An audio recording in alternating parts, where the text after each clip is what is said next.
chamar a sua atenção nesta manhã se encontra no livro de Atos dos Apóstolos, no capítulo de número 2.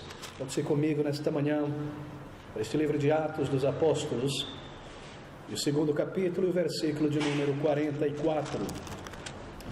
Essas palavras de Lucas pelo Espírito, sobre aqueles que foram salvos pela operação do Espírito de Deus na pregação no dia de Pentecostes. E todos os que criam estavam juntos e tinham tudo em comum. Meus queridos, o título desta mensagem nesta manhã é este: o que é igreja? Nós daremos início hoje a uma série de estudos por alguns meses sobre a igreja do Senhor Jesus Cristo e sobre os propósitos em torno dos quais a igreja existe. E nós iniciaremos esse número de estudos tendo em vista a formação da membresia de nossa igreja. E nesses próximos meses ou semanas, o Senhor permitindo, nós lidaremos com temas sobre o que é a igreja de acordo com o Novo Testamento. Nós cremos que existe na palavra de Deus um retrato, um molde da igreja que nos foi dada. Alguns que creem, algumas igrejas, que a igreja não traz um molde, um retrato do que seja a igreja, mas que a igreja deve ser construída segundo a imaginação dos homens, de acordo com certos princípios da palavra de Deus apenas. Mas nós cremos que a palavra de Deus nos dá um modelo, uma estrutura da igreja do Senhor Jesus, e esse modelo deve ser copiado em todos os tempos, e assim deve ser construída a igreja. E nós queremos lidar com isso. O que é a igreja? Outro tema, o que é uma igreja reformada? Nessa congregação nós somos uma igreja batista reformada, ou calvinista. O que isso quer dizer? O que isso significa? Quais são os propósitos em torno do qual a igreja existe? O que é membresia? O que significa ser um membro de uma igreja bíblica neotestamentária? O que é a adoração bíblica? O que compõe a adoração? Qual é a adoração estabelecida por Deus? A única adoração que é aceitável diante dele? Quais são as partes ou que deve estar envolvido na adoração? Questões como música, instrumentos e tantas outras coisas. Nós lidaremos com o governo da igreja, a disciplina da igreja, a sua parte na obra do Senhor, isto é, o serviço cristão, em que, ou melhor, cada crente deve estar envolvido. Quais são esses dons que nós recebemos do Espírito Santo para a igreja hoje? Quais são os dons que permanecem? E ainda outros títulos ou temas também, o serviço cristão e tantos aspectos que precisam ser tocados ou conhecidos, necessário para que uma pessoa se torne um membro de uma igreja. É muito importante conhecer o que é a igreja para ser parte dela. E eu inicio nesta manhã, estou convencido que o melhor ponto, o melhor lugar para nós iniciarmos essa série de estudo é tentar responder esta pergunta tão simples, tão basilar: o que é igreja? Não o que é uma igreja, mas o que é igreja? Nós iniciaremos aqui. Este é um assunto glorioso, este é um assunto vital. Não é um assunto técnico, é um assunto que flui das páginas da palavra de Deus, e todo crente deve desejar conhecer e ter com clareza esta figura, esta imagem do que seja realmente uma igreja bíblica, de modo a ter discernimento entre o que seja e o que não seja uma igreja bíblica local. Assim nós queremos começar por aqui. Bem, o que é uma igreja? Nunca houve uma pergunta tão importante em nossos dias como essa, não é? Em dias de tamanha confusão. O que é igreja? Deixa-me começar por aqui. Uma igreja, bem, é um grupo local de pessoas reunidas. Parece simples, não é? Realmente é simples. Mas é um grupo local de pessoas reunidas que passaram pela mesma experiência espiritual, a experiência da conversão cristã, e agora foram unidas em um mesmo propósito e objetivo. Em linhas gerais, isto é igreja, e esse é o significado da palavra original grega no Novo Testamento: igreja, traduzida em português como igreja, a palavra eclésia. Reunidos, uma assembleia de pessoas em um local, um grupo de pessoas reunidas. Parece bastante óbvio, não é? Mas por que eu inicio com este ponto? Porque eu creio que nós estamos em dias de tamanha complexidade e de muita prolixia, se eu posso usar esse termo, né? Pessoas prolixas em toda parte, e nós nos esquecemos de definições básicas, importantes, simples e necessárias.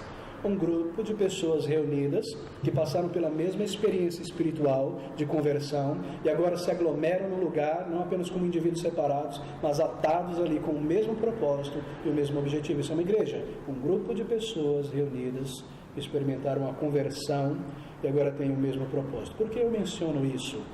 Eu começo de maneira tão óbvia. Minha razão é que há uma tendência em muitas pessoas em imaginar que uma igreja é uma associação denominacional, uma convenção, um sínodo, uma assembleia de igrejas. Há muitas pessoas que imaginam que igreja é uma denominação ou uma associação de igrejas. Por que eu digo isso? Porque eu tenho encontrado muitos pastores e muitos crentes em toda parte que parecem estar mais preocupados com a denominação ou a convenção de igrejas do que com a sua própria igreja local na rua X ou Y, com o rebanho de Cristo, onde foram colocados como pastores. Eles aparentam estar mais preocupados com o destino da convenção e das assembleias do que com a própria igreja local, com a associação ou com o sínodo ou com a denominação. Eles estão mais preocupados com o que a denominação ou a convenção diz, quais são as diretrizes da denominação ou da convenção, quais são os programas para este ano, para o próximo semestre, trimestre, do que com a própria congregação local de pessoas reunidas. Há certos pastores e igrejas que vivem em dependência dos objetivos e das estratégias traçadas anualmente por uma convenção de igrejas, por uma associação de igrejas, um grupo de igrejas. Todo o evangelho, ou evangelismo realizado pela igreja, é realizado por via da convenção, pelas estratégias do sínodo, pelas estratégias da assembleia. Pastores são enviados a igrejas locais a partir da convenção ou dos seminários da convenção. Alguns estão mais preocupados com o rumo da denominação e da convenção do que com sua própria igreja local. De maneira, queridos, que denominação é tido por muitas pessoas como a igreja, e a igreja é a denominação para muitas pessoas. Mas isso é um grande erro. Este é um grande perigo. E é por isso que nós voltamos a tocar nas bases da palavra de Deus sobre o que seja a igreja. Porque possuir um nome de denominação na frente, na placa, não outorga o status espiritual de igreja a uma congregação. Possuir um nome de igreja ou de denominação na placa não outorga o status espiritual de igreja a uma congregação. É importante iniciarmos aqui com um ponto bastante óbvio. Uma igreja não é uma denominação. Mas ainda há outro perigo, um que talvez esteja mais próximos de nós aqui nesta manhã, do nosso arraial de igrejas independentes, que não estão presas aos laços de convenções ou denominações, de igrejas reformadas. É o perigo de imaginar, por outro lado, que uma igreja seja uma confissão de fé. Qual o perigo de imaginar que uma igreja seja uma confissão de fé? É o perigo de imaginar que uma igreja são princípios escritos no papel. Mas uma igreja não é uma confissão de fé. E esse é o perigo que assola muitos crentes no meio reformado. Uma igreja, ela não pode ser definida como princípios doutrinários no papel. O que eu estou falando aqui, queridos, é o perigo da ortodoxia morta. Tenho certeza que você já percebeu isso. Porque mesmo quando homens e mulheres creem e defendem uma confissão de fé, isso não garante que essas pessoas sejam pessoas convertidas, crentes de fato, pessoas que já nasceram de novo. Eu tenho conversado com pessoas que são perfeitamente ortodoxas, que podem responder perguntas complexas, doutrinárias, que conhecem muito de teologia, e apesar da sua fidelidade a um bom credo doutrinário, a uma confissão de fé, eu tenho observado que são pessoas que estão espiritualmente mortas. Não há vida na alma delas. Elas têm um grande intelecto teológico, mas você não vê amor por almas, você não vê amor por Cristo, você não vê zelo e lealdade pelo corpo de Cristo, você não vê aquela promessa do Salvador a todo aquele que nele cresce, que dentro dele jorraria rios de água viva. Você não vê respostas de oração, compartilhar de respostas de oração, alegria no Senhor. Tristemente existe tal coisa chamada uma ortodoxia morta. A confissão de fé para alguns tornou-se o grande manifesto de um partido, não é? E eles vestem a camisa deste partido que possui essa confissão de fé, E eles creem que este partido religioso, com sua confissão de fé, é a melhor solução para a igreja no mundo. E assim eles vestem essa confissão de fé como quem veste a camisa de um partido. No entanto, elas mesmas nunca experimentaram o poder da conversão em suas almas. Vidas que nunca foram transformadas, apenas concepções doutrinárias, elas continuam vivendo para este mundo e seu interesse ainda está neste mundo. Bem, amigos, aqui em nossa congregação nós temos uma confissão de fé batista de 1689. De fato, esta congregação aqui, a Missão São Paulo, a Igreja Batista Reformada da Palavra, tem um link, uma conexão direta com essa confissão de fé de 1689, redigida por um pastor do Tabernáculo Metropolitano de Londres. Mas essa confissão de fé que nós temos aqui, nós a temos apenas como um auxílio em controvérsias doutrinárias. Quando há dúvidas, nós podemos ter esse resumo daquilo que o povo de Deus tem crido ao longo dos séculos e abri-lo e checar e verificar. Nada mais do que isso. Nós valorizamos a nossa confissão de fé. Ela é uma coletânea resumida daquilo que a Bíblia ensina sobre certas doutrinas, é apenas um pequeno livreto com pontos sobre essa doutrina, versículos e texto. Eu gosto de chamar essa confissão de uma pequena cartografia teológica, onde certas doutrinas são reunidas de maneira simplificada para nós verificarmos no momento de controvérsia doutrinária. Ela é uma expressão daquilo que as igrejas do Senhor Jesus têm crido ao longo dos séculos, mas nós não tomamos a confissão de fé, seja a nossa batista, ou seja, a confissão de fé de Westminster, que é muito parecida com a batista, como uma definição de uma igreja. Nós não a tomamos como uma definição de igreja, porque o perigo está aí. Uma congregação pode ter uma confissão de fé, mas cobrindo uma ortodoxia morta. E as pessoas ali teriam uma crença legítima, a fé ortodoxa, enquanto negam a fé no seu viver diário e não têm conhecimento experimental dessa fé que defendem em suas mentes, pois percebem que a confissão de fé não tem qualquer valor para elas em suas horas de necessidade diária. Ou quando a tentação para o pecado vem, Satanás me tenta ao pecado e à velha natureza. O que eu vou fazer com a confissão de fé se eu não tenho o Espírito Santo dentro de mim pela conversão? É por isso que eu inicio com essa definição simples e bíblica do que seja uma igreja.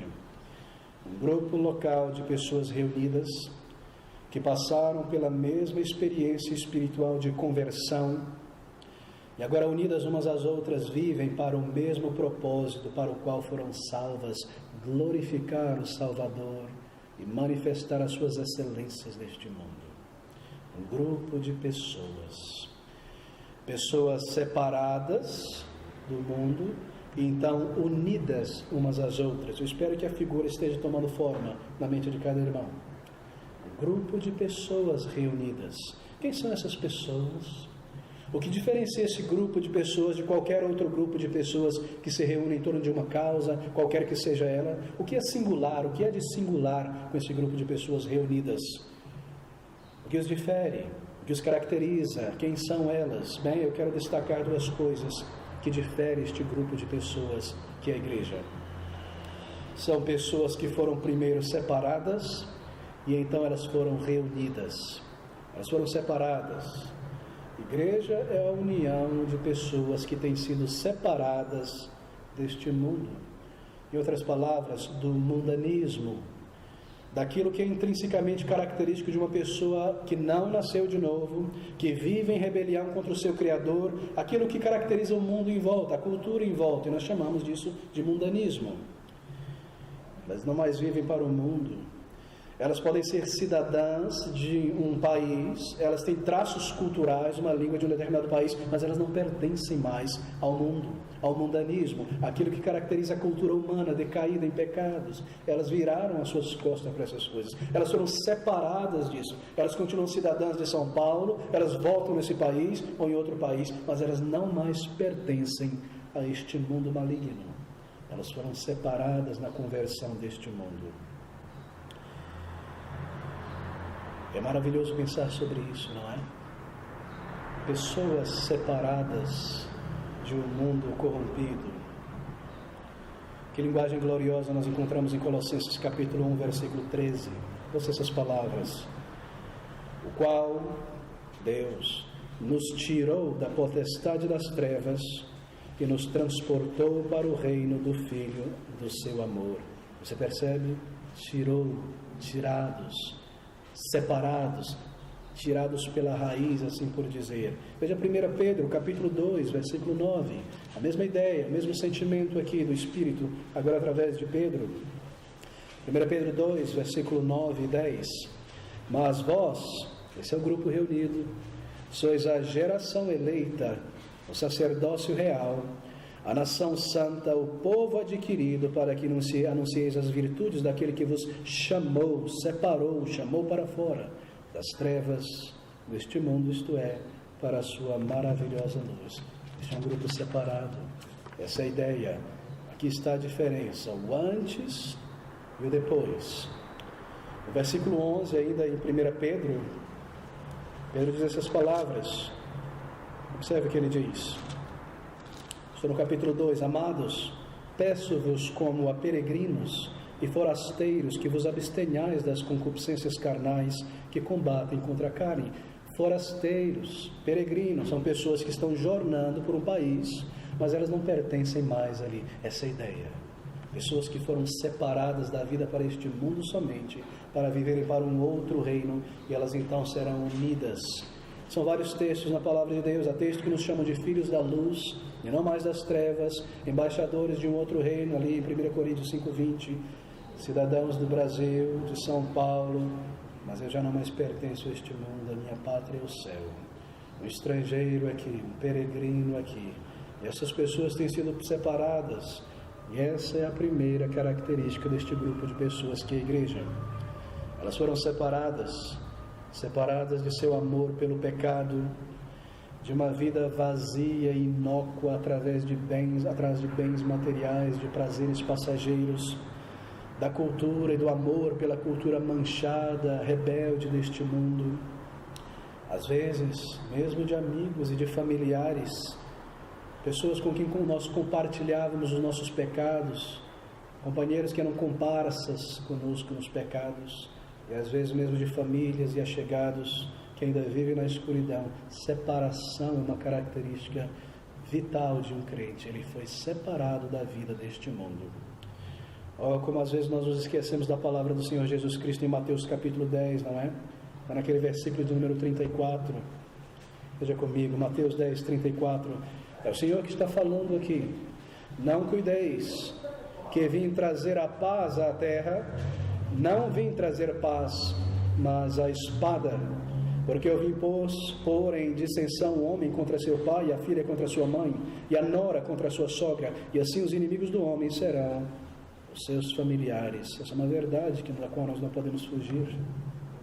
Nós não buscamos nos afastar das pessoas ou desprezá-las, mas porque agora nós recebemos uma nova natureza, nós somos vistos como aliens nesse mundo. Pessoas estranhas, pessoas que não compartilham mais os prazeres pecaminosos daquelas pessoas, e elas começam a nos desdenhar. Isso é natural, isso é algo que vem com a vida cristã. Que palavras tremendas essas são.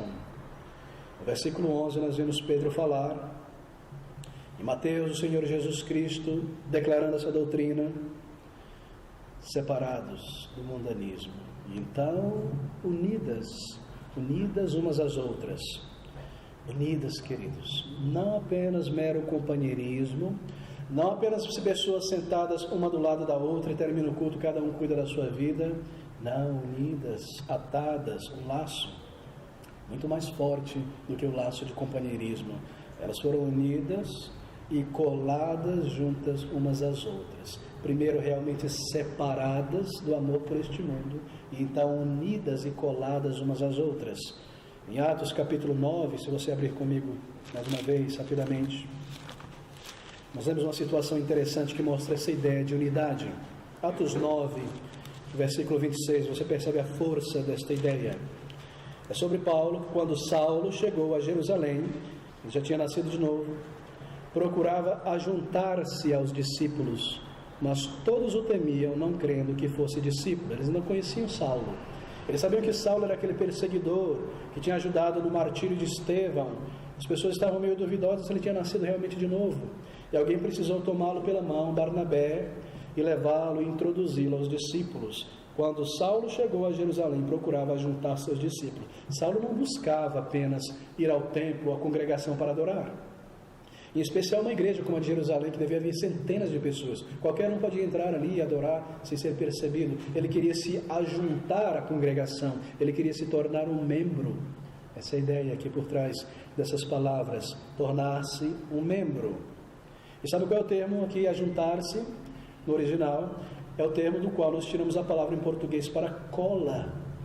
Ele queria se grudar, se colar, se unir à congregação dos discípulos, não apenas ser um visitante.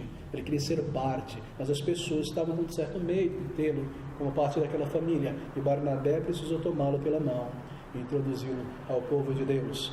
Isso representa um laço de grande dedicação, não é? De envolvimento, e aqui está a marca de um verdadeiro cristão. Veja Atos capítulo 2, versículo 42, ainda mais uma passagem, volte algumas páginas para trás. Atos 2, 42.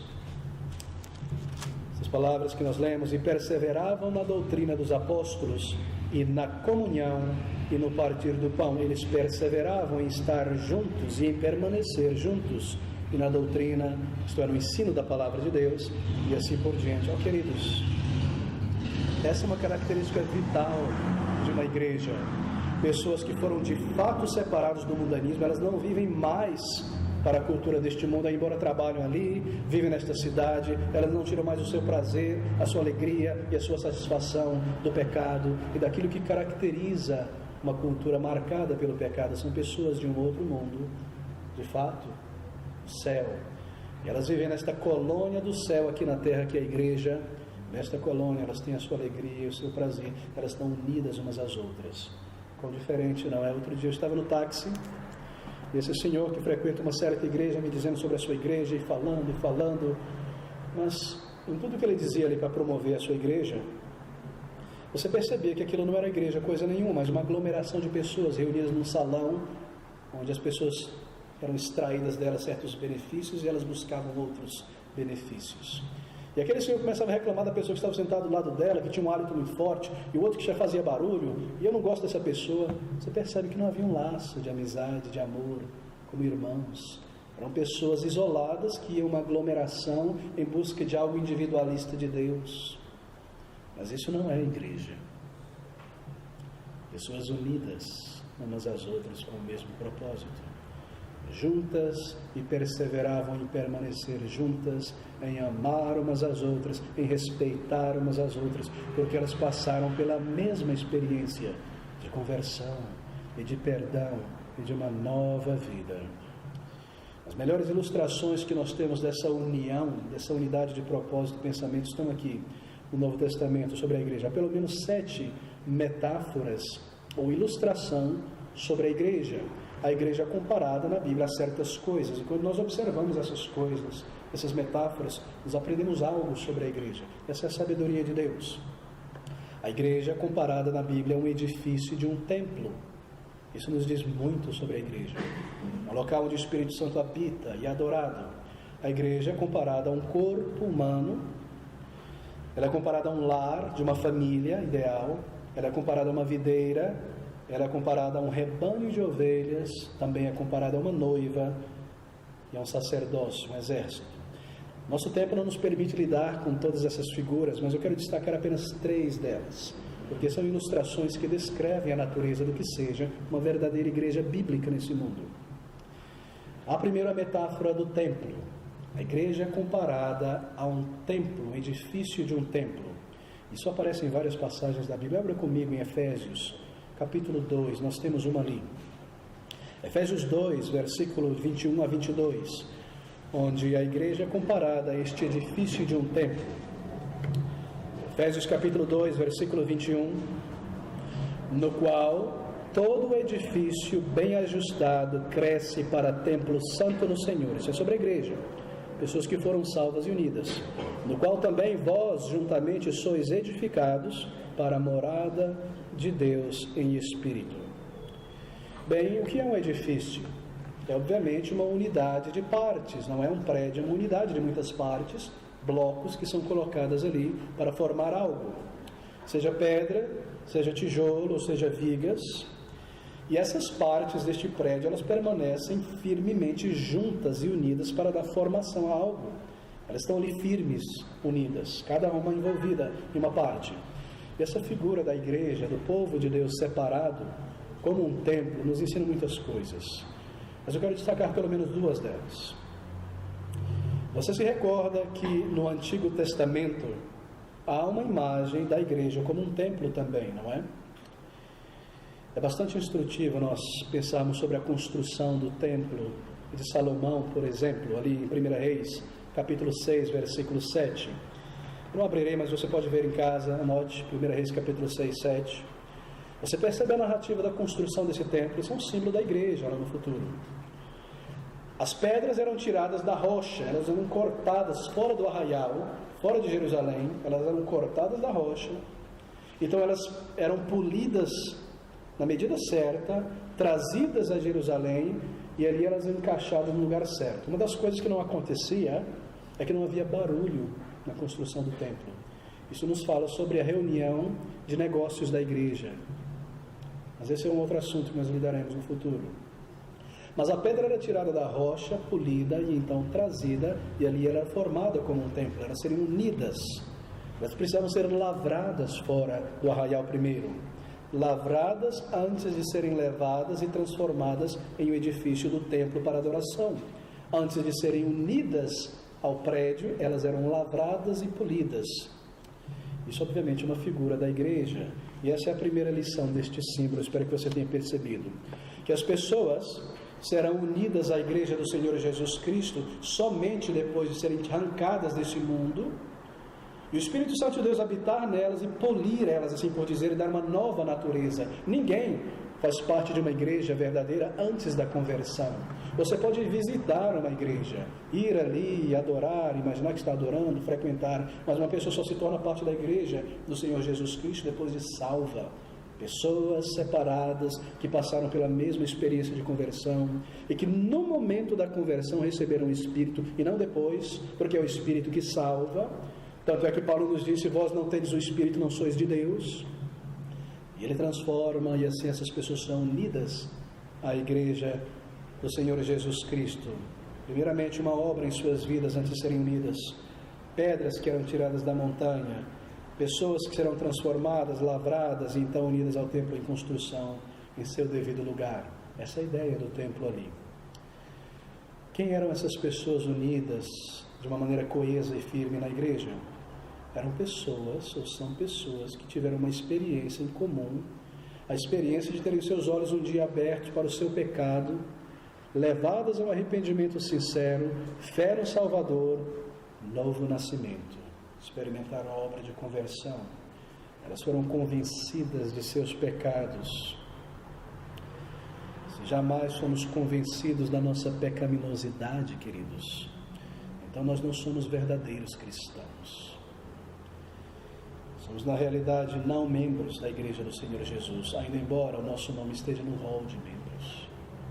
Se eu jamais vi a minha necessidade espiritual e o meu pecado, eu fui levado ao arrependimento e a lágrimas diante do Salvador, e a confessar a Ele as minhas transgressões, e como o salmista dizer: Senhor, tem misericórdia de mim, apaga as minhas transgressões, e eu recebi então o perdão, e a paz, e a certeza de vida eterna. Se isso nunca aconteceu comigo, eu só tenho um nome, um rol de membresia. O meu batismo foi nada do que um banho, e o meu arrependimento, eu precisarei me arrepender dele de novo, pela primeira vez. A experiência de conversão. As pessoas que foram unidas à igreja de Jerusalém em Atos passaram pela mesma experiência. Você se recorda em Atos capítulo 2: varões, irmãos, que faremos? Qual foi a resposta do pregador Pedro? Levante a mão e venha aqui para frente. Repita essa oração no final do folheto. Não, arrependei-vos, crede no Evangelho. Eles se arrependeram e creram e foram salvos e unidos à igreja, nos diz Lucas em Atos, todos aqueles que o Senhor salvou. Tremendo. Porventura você já passou por essa experiência de conversão? Você já tomou aquele cálice de amarguras antes de receber o cálice de doçuras? O Espírito de Deus já te levou a ver os teus pecados, e é amargura e lágrimas reconhecer que eu sou um pecador. para então receber a paz e a certeza de perdão e de vida eterna. Eles tinham se arrependido, confessado seus pecados, expresso um desejo veemente de se afastar desses pecados e se afastaram. Eles tinham mudado e, acima de tudo, eles tinham nascido de novo, nascido do alto. Foram retirados do mundo, dessa montanha do pecado, de onde faziam parte, moldados pelo Espírito, colocados em igrejas locais visíveis. Então, unidos uns aos outros. Não eram pedras individuais nesse templo, eles estavam juntos em um mesmo edifício, com o mesmo propósito. Essa é a expressão do reino de Deus neste mundo. Não uma aglomeração de pessoas num local, mas pessoas com o mesmo propósito. Abra comigo em 1 Timóteo, capítulo 3, algo muito interessante aqui. 1 Timóteo, capítulo 3, versículo de número 15. Paulo dizendo a Timóteo: mas se tardar, para que saibais, Timóteo, como convém andar na casa de Deus. E agora veja aqui uma definição do que seja a casa de Deus, que é a igreja do Deus vivo, a coluna e firmeza da verdade. A igreja é uma coluna. Veja, isso é muito importante entender. A igreja não é a verdade. A igreja é a coluna e o esteio e o suporte da verdade. É uma coluna, e em cima dessa coluna você põe a verdade. A igreja, ela mostra ao mundo a verdade e proclama a verdade. O que é a verdade? O Senhor Jesus nos diz: santifica-os na tua palavra, Senhor. A tua palavra é a verdade. A igreja proclama a palavra de Deus. Essa é uma definição do propósito da igreja. E esse é o nosso propósito quando nós somos unidos. Proclamar a palavra de Deus. Dizer, falar de Cristo, anunciá-la, defendê-la, amá-la, aplicá-la às nossas vidas. A igreja possui fundações.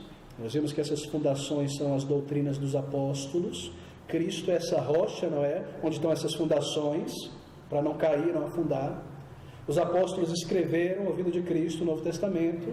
Aqui estão as doutrinas dos apóstolos, e a igreja é construída sobre essas doutrinas. É por isso que eles são fundamentos. Daí não fazia sentido nós temos apóstolos hoje. Você nunca viu alguém colocar o fundamento no telhado da casa. Na verdade, eles ficaram para trás. O edifício é um templo para a glória de Deus, um lugar onde o seu povo se reúne para adorá-lo e servi-lo. E os membros suportam e representam a verdade juntos, levando almas perdidas, proclamando mesmo dentro do arraial de Deus as verdades, tocando a trombeta no arraial de Deus, volte aos caminhos antigos, defendendo a verdade, unidos para esse propósito, e não para o entretenimento religioso, não para a diversão religiosa, para darem suporte à verdade e fazê-la visível neste mundo e proclamá-la. Mas deixe-me tocar em outra metáfora tão bela que representa algo sobre a igreja. A Bíblia usa o corpo humano como uma representação da igreja.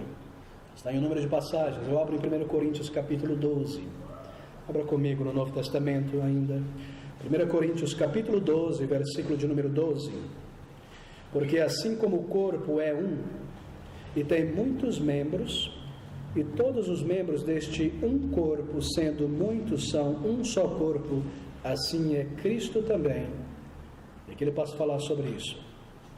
A igreja, nessa metáfora, é vista como uma unidade orgânica, viva.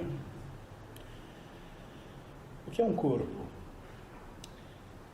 Bem, um corpo não é um amontoado de membros desconectados uns dos outros, sem uma ligação ou sem vida passando entre esses membros. Uma igreja não é uma mera aglomeração de pessoas que se sentam ao lado das outras e se vai depois ao final do culto. São pessoas que vivem para o mesmo propósito. São pessoas que passaram pela mesma experiência. São pessoas que foram separadas da vida para este mundo, para um propósito real. Essas partes do corpo, elas não podem se afastar umas das outras, não é? Não faz sentido. Você não vê um braço saindo por aí, fazendo as coisas e voltando para o corpo. É impossível imaginar um cotovelo saindo do corpo, não é? Elas estão unidas, elas estão juntos. E há uma cabeça que coordena todo este corpo. Que ilustração bela, não é? Cristo Jesus é essa cabeça que coordena o corpo. Elas estão conectadas e cada parte contribui. A cabeça quer chegar lá na porta, o pé leva, a mão pega, todos estão envolvidos, porque só a mão não consegue fazer algo, ou o pé.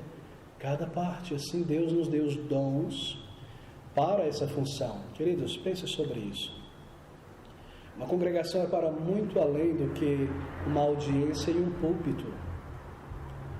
É um grupo de pessoas que têm o mesmo propósito, reunidas. É uma companhia de pessoas onde cada indivíduo tem um papel significante e necessário. A ordem ali nesse corpo, a coordenação, a propósito, o cabeça é Cristo Jesus, somente, ninguém mais. Cristo é o cabeça da igreja, não bispos, não papas, não arcebispos, não presidente regional, não concílio supremo, o que quer que seja. Cristo é o cabeça de cada igreja local, e é Ele quem determina em cada igreja local. Efésios capítulo 4, nós lemos a respeito disso, no versículo de número 15, essas palavras: para que não sejamos mais meninos inconstantes, levados em roda por todo o vento de doutrina, pelo engano dos homens que com astúcia enganam fraudulosamente. Você percebe o termo frauduloso? Vem de comércio, fraude, engano. Antes, seguindo a verdade em amor, cresçamos em tudo naquele que é a cabeça, Cristo Jesus.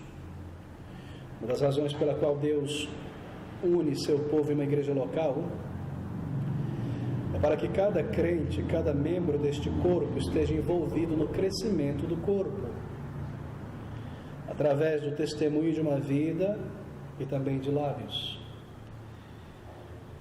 Meu irmão, minha irmã, já lhe veio à mente que você tem diante de Deus uma responsabilidade para o crescimento deste corpo local? Foi por isso que você foi unido a Ele. Você já percebeu que você tem da parte de Deus uma responsabilidade em fazer este corpo local crescer? Essa é exatamente a razão pela qual Deus dá dons aos crentes. Você tem uma responsabilidade diante do Senhor em fazer este corpo crescer. Foi por isso que Ele te uniu a um corpo local. Dons são como uma bandeja. Você serve o outro e não a si mesmo. Você é servido pelo outro. É por isso que Ele nos plantou a igreja. Há crentes que por muitos anos oram ao Senhor: Senhor, me conduza a uma igreja bíblica. Então Deus responde essa oração. Mas eles se tornam levianos e desleais ao corpo de Cristo conforme os meses e as semanas passam. E não estão envolvidos no crescimento do corpo de Cristo Jesus, são apenas visitantes. Essa metáfora é tão bela, não é? Plantados, unidos como partes integrantes. Será que pouco é feito porque o braço não está ali presente na obra? E o ombro tem que tentar fazer a função do braço? Oh, amigos, pense sobre a seriedade do corpo de Cristo Jesus. Deixa-me voltar a uma outra metáfora.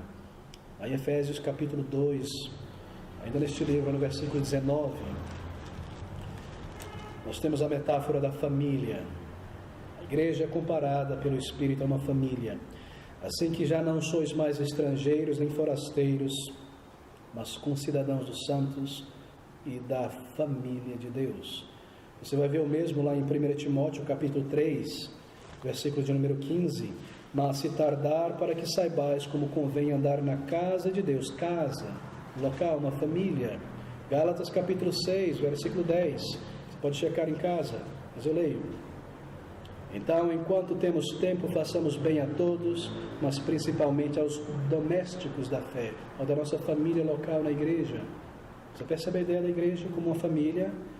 Essa é uma representação muito comum em todo o Novo Testamento. Às vezes um crente tem dificuldade em perceber como uma igreja pode ser como uma família, ou a beleza da metáfora da família. Talvez porque esse crente tenha crescido num lar problemático, não tenha crescido em nenhum lar, mas nós estamos lidando com uma família ideal, onde haja um pai, uma mãe, cada um tem uma função, onde há respeito, onde há o mesmo propósito, onde há o mesmo sobrenome, onde há o mesmo interesse. Essa é a ideia da igreja como uma família. Todos nós temos o mesmo propósito e interesse, o mesmo objetivo, uma família ideal. E uma família ideal há um laço intrínseco, não é? de amor, de unidade, nós estamos juntos ali. E assim também é a igreja. E uma família, há mais do que proximidade, há amor, há respeito, há preocupação, há o mesmo objetivo, manter a família unida, honrar o nome da família, também na igreja, honrar o nome da família local, respeitarmos uns aos outros, zelarmos pela reputação uns dos outros em verdadeiro amor e simpatia. Em uma família há pessoas de idades diferentes, também na igreja, maturidades diferentes, também na igreja, mas todos estão crescendo e evoluindo na palavra de Deus. Nós não somos como ervilhas, todos iguaizinhos dentro de um pote, somos pessoas diferentes, mas com um propósito mesmo, e o mesmo objetivo. Ninguém é superior a ninguém na família, claro que não. O marido não é superior à esposa, são apenas papéis diferentes. Pais não são superiores aos filhos, são apenas papéis diferentes. Não há superioridade.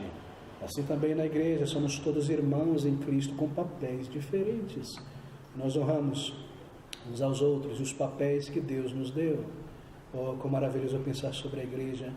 Há um cabeça que conduz a família, o marido. Na igreja há um cabeça que conduz a igreja, é Cristo. Ele conduz pela sua palavra. Ele dá dons de ensino a certos homens para, como irmãos entre os irmãos, conduzirem a igreja na palavra. Assim é uma família também, queridos. Uma família tem que ser baseada em amor, não é essa a cola que mantém uma família. Esse é o amor, amizade profundo.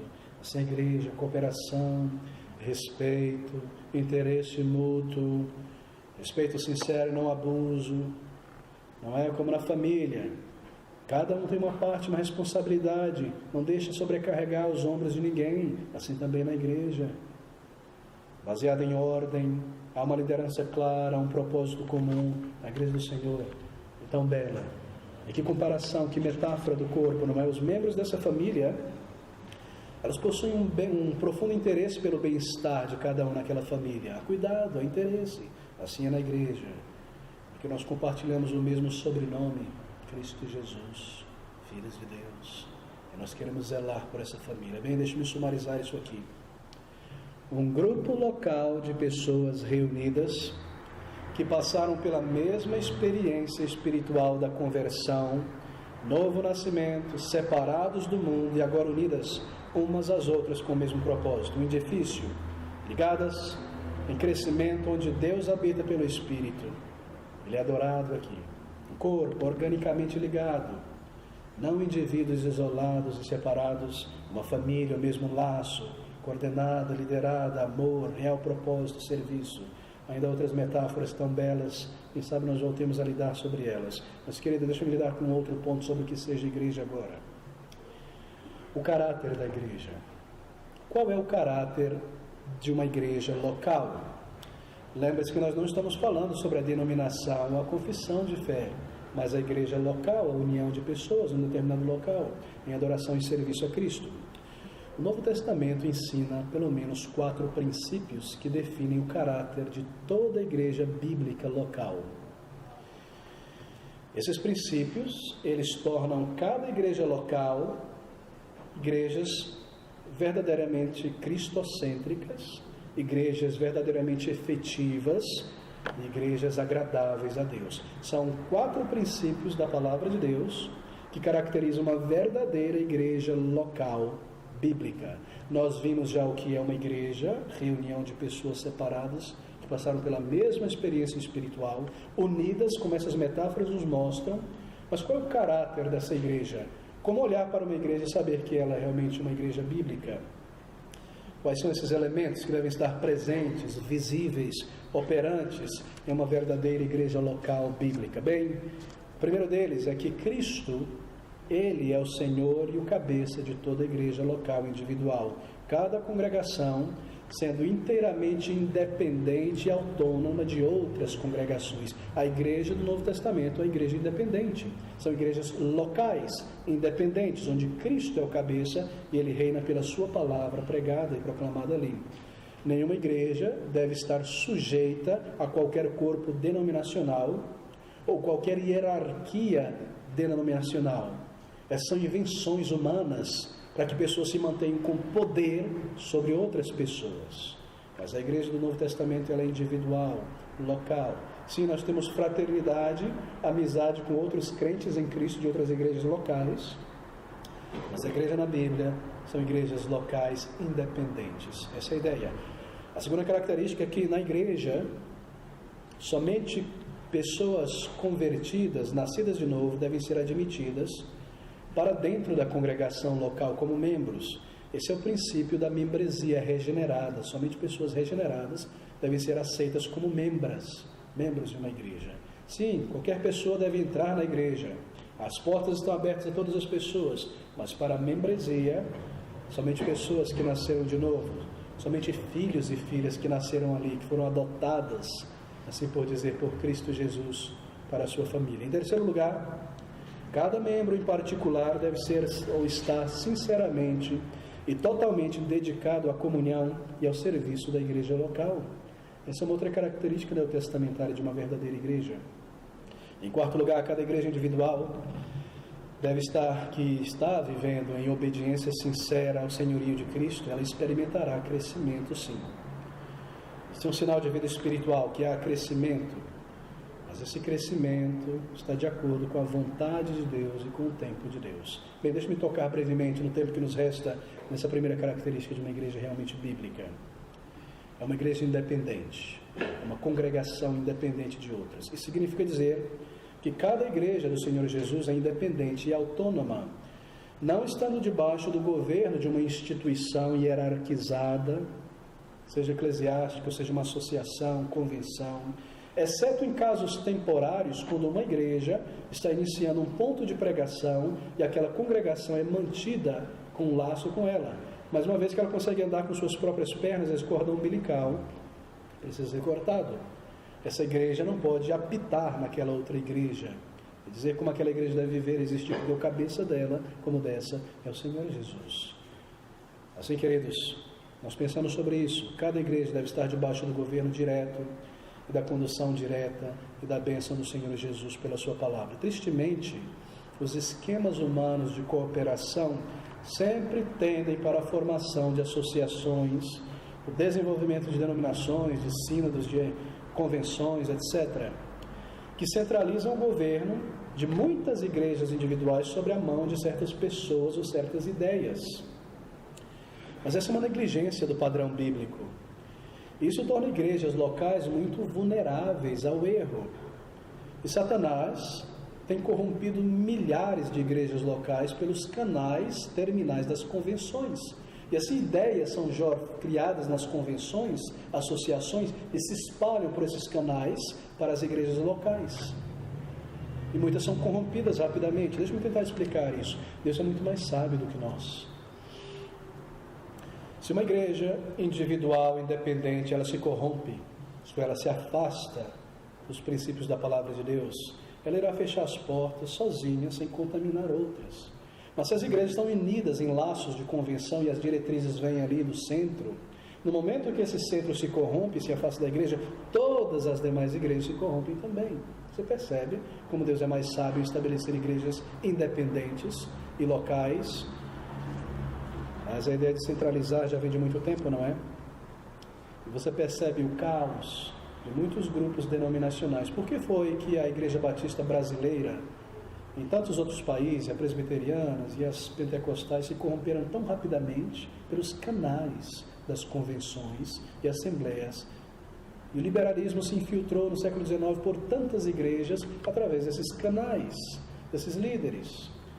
O colapso da igreja em nosso país, em denominações, está daí. Mas há muitas evidências no Novo Testamento para a autonomia da igreja local. Por exemplo, as epístolas do Novo Testamento, as cartas, elas são sempre dirigidas a igrejas locais. Nunca há convenções. Sempre a igreja locais. São escritas de tal forma que não deixam dúvida que foram enviadas a uma igreja local. Ainda embora essas cartas eram lidas em várias igrejas, são cartas apostólicas, cada uma delas era responsável diante de Deus.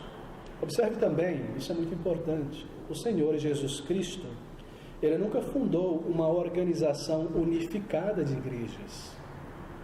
Isso deveria ser o suficiente para nós, não é? Quando o Senhor Jesus Cristo fala às igrejas, lá em Apocalipse capítulo 5, 3 e diante, ele fala a igrejas locais, individuais. Carta à igreja de Esmirna, era uma igreja só. Carta à igreja de Éfeso. Ele nunca diz carta à igreja da Grécia, à igreja, o composto denominacional de muitas igrejas, as igrejas locais, cada uma individualmente, seja desafiando a igreja, seja encorajando essa igreja, seja disciplinando essa igreja. Em Atos capítulo 13, do versículo 1 a 2, nós lemos sobre a igreja de Antioquia. Deixa eu me abrir rapidamente nesse capítulo, Atos capítulo 13, versículo 1 a 2. Na igreja que estava em Antioquia, havia alguns profetas e doutores, a saber, Barnabé e Simeão, chamado Níger, e Lúcio, Cirineu e Manaém, que fora criado com Herodes, o tetrarca, e Saulo. E servindo eles ao Senhor e jejuando, disse o Espírito Santo: apartai-me a Barnabé e a Saulo para a obra a que os tenho chamado. Então fizeram isso, versículo 3 nos diz, e logo nós lemos que eles foram enviados como missionários. Sabe o que é importante aqui para nós nessa manhã?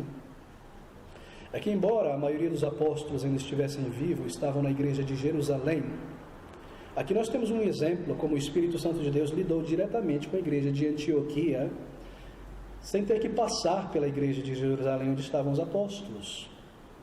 Antioquia é vista aqui como uma igreja local, independente, governada e conduzida pela palavra de Deus e separada da igreja de Jerusalém, sem qualquer hierarquia denominacional. Eles não precisaram consultar os apóstolos em Jerusalém para separar aqueles missionários. E nós aprendemos logo de cara que igrejas são independentes, locais, separadas.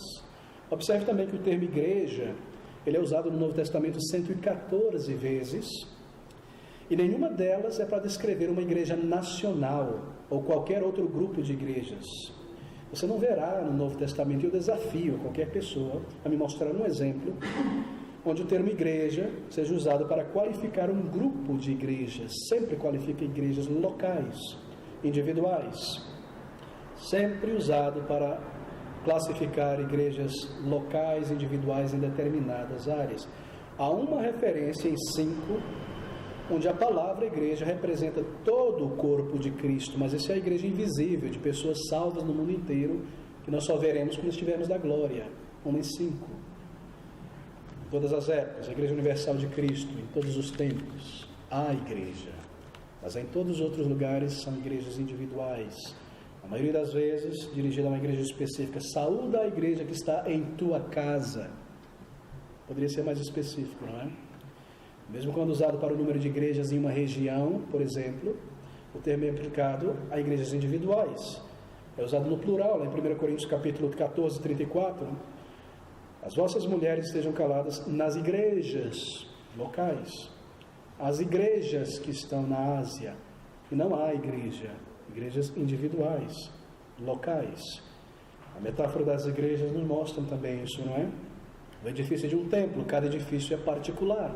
É um edifício só, e não uma aglomeração como na Coab, de muitos prédios formando uma coisa só, cada prédio. O corpo é um só, não há corpos ligados uns aos outros, se houver uma anomalia. A família, cada família individual, não é? Os seus primos, etc. Nós temos amigos e irmãos em outras igrejas. Este é o primeiro princípio que define uma igreja bíblica: independência. Ela é local, e ela é responsável diante de Deus na palavra, e não há uma denominação, uma outra igreja. Cristo é o Senhor e cabeça da igreja local, cada congregação inteiramente independente e autônoma, não se sujeita a qualquer corpo denominacional, hierarquia de autoridade denominacional, papa, bispo, apóstolo, o que quer que seja. E são títulos humanos onde as pessoas dão a si mesmo para dominarem e construírem seus impérios, e porem sua foto lá e o seu nome lá. Que coisa absurda, roubando a glória de Cristo. Queridos, sejamos sérios a respeito disso e educados na palavra de Deus sobre o que seja a igreja. Mas há um segundo princípio de 4 que determina o caráter de igrejas bíblicas, que a membresia dessa igreja local, ela deve ser restrita a pessoas que possuem uma profissão de fé crível, credível, acreditável. Veja a linguagem de 1 Coríntios capítulo 1 novamente, o versículo 2.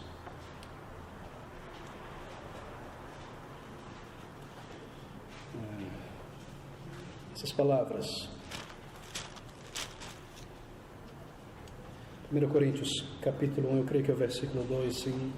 à igreja de Deus que está em Corinto, aos santificados em Cristo Jesus, chamados santos, com todos aqui em todo lugar invocam o nome de nosso Senhor Jesus Cristo, Senhor deles e nosso. Você percebe duas vezes aqui, chamados santos, santificados. Essa é a primeira característica de uma verdadeira igreja, pessoas salvas. Alguns tentam desacreditar esse princípio dizendo o seguinte: é impossível alcançar a perfeição em uma igreja, é impossível ter uma membresia só de pessoas salvas, porque embora a pessoa venha ali com a cara lavada, dando testemunho de cristão, falando a linguagem de Sião, daqui a pouco ela se revela nunca ter nascido de novo. Sim, é verdade que algumas pessoas se revelam um pouco depois. A Bíblia diz que as obras de alguns se manifestam logo no início, de outros um pouco depois. Mas se eu usar esse princípio, é um princípio falho. Pense, por exemplo, é impossível alcançar santificação aqui na terra, então é besteira buscar qualquer santificação.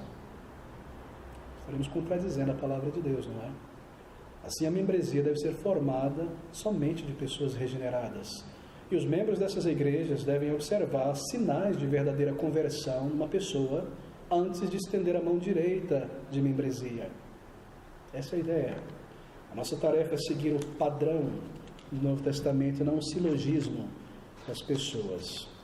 Alguns tentam mesmo usar textos bíblicos para justificar a impossibilidade de uma membresia de pessoas somente regeneradas.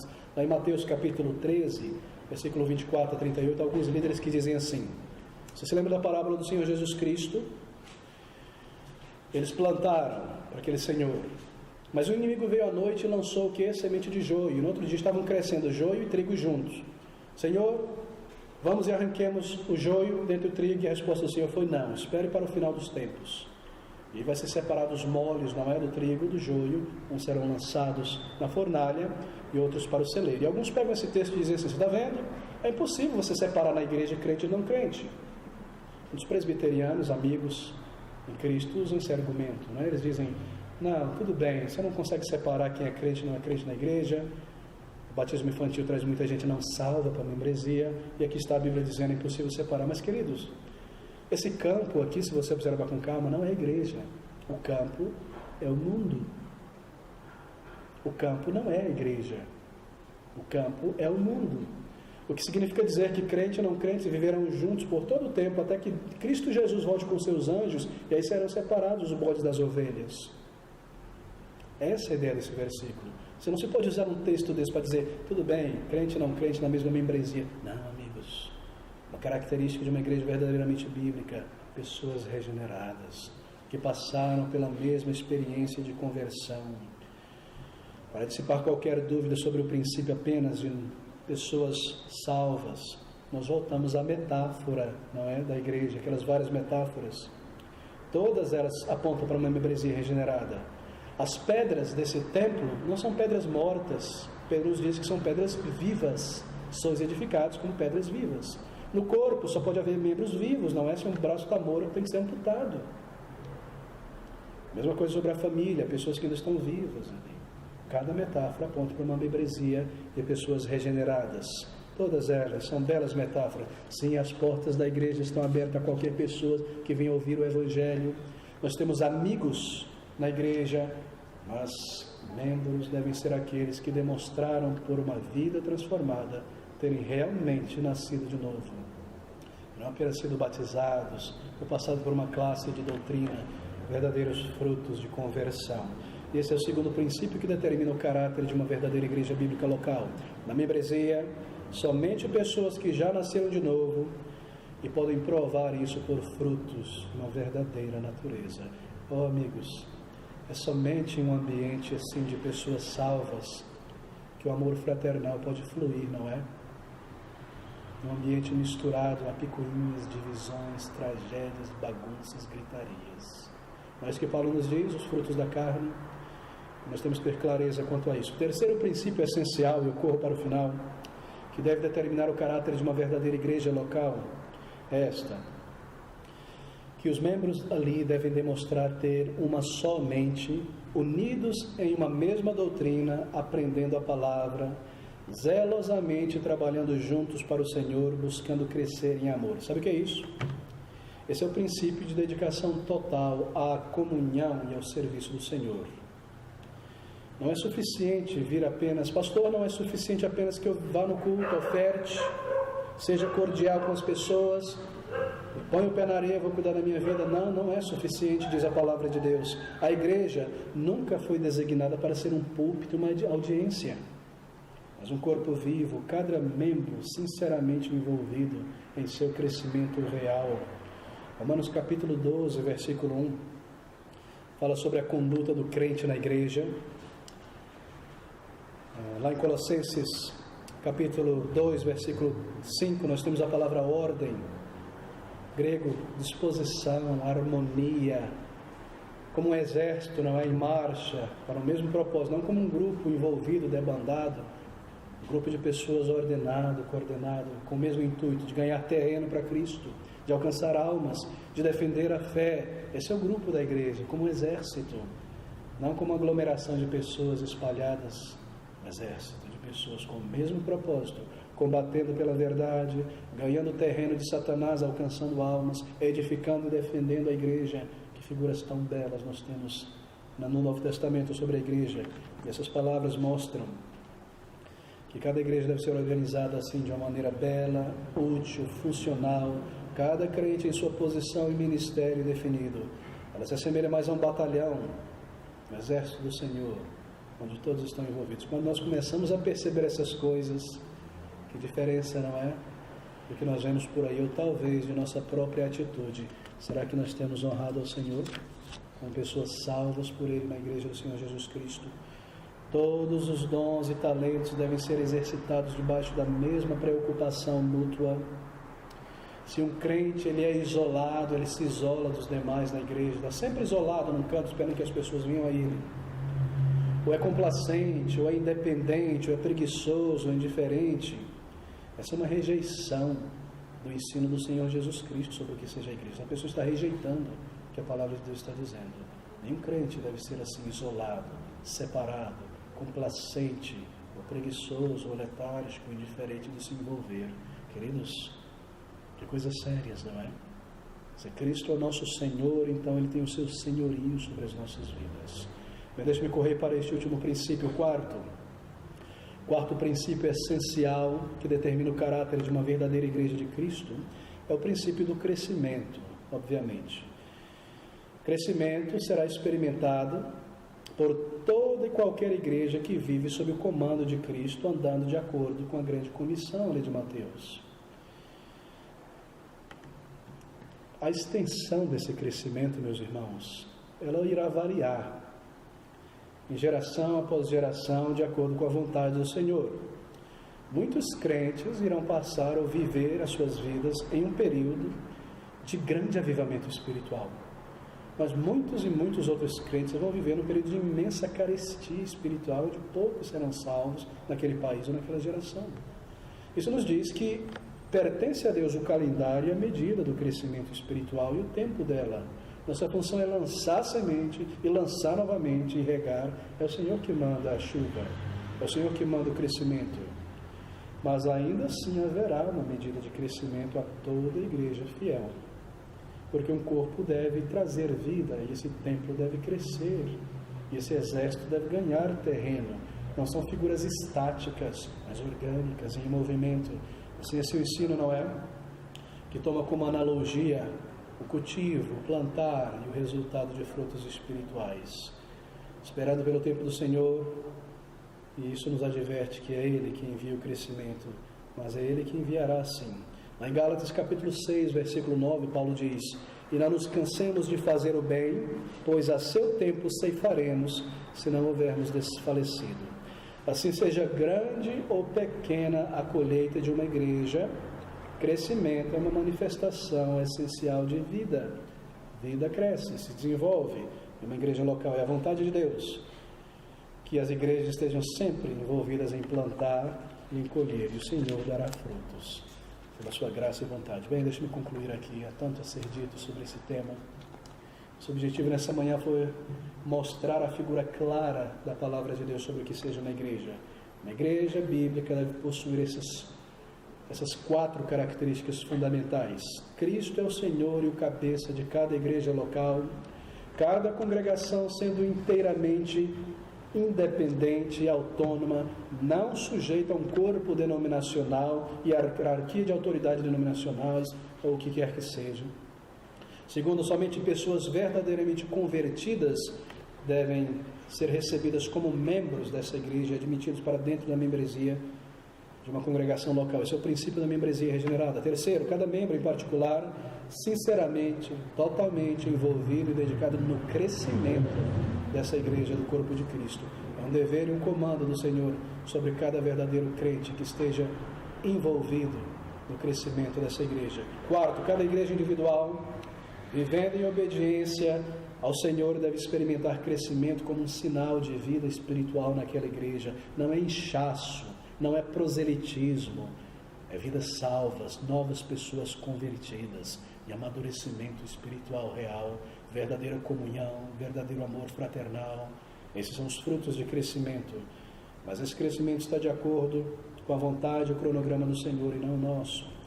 E então a igreja do Senhor Jesus Cristo não é uma convenção. A igreja do Senhor Jesus Cristo não é uma denominação ou uma confissão num papel.